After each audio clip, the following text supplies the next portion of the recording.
വിശുദ്ധ കുരിശിൻ്റെ അടയാളത്താൽ ഞങ്ങളുടെ ശത്രുക്കളിൽ നിന്ന് ഞങ്ങളെ രക്ഷിക്കണമേ. ഞങ്ങളുടെ തമ്പുരാനെ, പിതാവിൻ്റെയും പുത്രൻ്റെയും പരിശുദ്ധാത്മാവിൻ്റെയും നാമത്തിൽ ആമേൻ. യാക്കോബിന് ലേയയിൽ 3 മക്കൾ കൂടെ ഉണ്ടായി.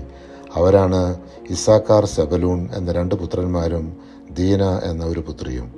ഇതിനു ശേഷമാണ് ദൈവകൃപയാൽ റാഹേൽ ഒരു പുത്രന് ജന്മം നൽകുന്നത്. അവന് ജോസഫ് എന്ന് പേരിട്ടു. യാക്കോബ് തൻ്റെ ഭാര്യമാരോടും മക്കളോടുമൊത്ത് ലാബാനിൽ നിന്നും ഒളിച്ചോടുന്നു. അവരെ പിന്തുടർന്ന ലാബാൻ പിന്നീട് യാക്കോബുമായി ഒരു സന്ധി ഉണ്ടാക്കി അതിർത്തികൾ പങ്കുവെച്ച് പിരിഞ്ഞു. യാക്കോബ് യാത്ര തുടർന്നു. ദേവദൂതന്മാർ വഴിക്ക് വെച്ച് അവരെ കണ്ടുമുട്ടി. യാക്കോബിന് ഏസാവിനോട് ഭയമുണ്ടായിരുന്നതിനാൽ ദേവദൂതന്മാരോട് തനിക്ക് മുമ്പേ ഏസാവിനെ അടുത്തേക്ക് അയച്ചു. ദേവദൂതന്മാർ മടങ്ങി വന്നു. ഏസാവ് 400 പേരുടെ അകമ്പടിയോടെ യാക്കോബിനെ കാണാൻ വരുന്നുണ്ടെന്ന് അറിയിച്ചു. യാക്കോബിനുള്ളിൽ ഭയമുണ്ടായിരുന്നതുകൊണ്ട് തൻ്റെ കൂടെയുള്ളവരെയെല്ലാം 2 ഭാഗങ്ങളായി തിരിച്ചു.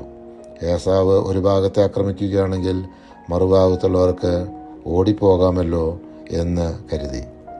അവനിങ്ങനെ പ്രാർത്ഥിച്ചു: എൻ്റെ പിതാക്കന്മാരായ അബ്രഹാത്തിൻ്റെയും ഇസ്ഹാക്കിൻ്റെയും ദൈവമേ, നിൻ്റെ നാട്ടിലേക്കും നിൻ്റെ ചാർച്ചക്കാരുടെ അടുത്തേക്കും തിരികെ പോവുക.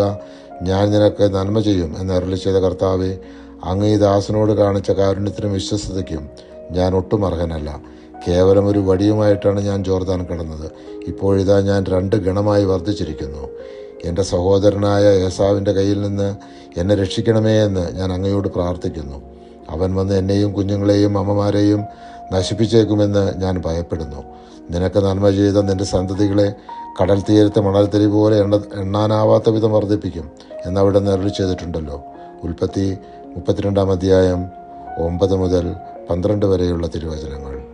പരിശുദ്ധാത്മാവെ, തിരുവചനത്തിൻ്റെ അനന്തശക്തിയാൽ ആത്മാവിൻ്റെ ദാനങ്ങളും ബലങ്ങളും നൽകി ഞങ്ങളെ തീഷ്ണതയാൽ ജ്വലിപ്പിക്കണമേ.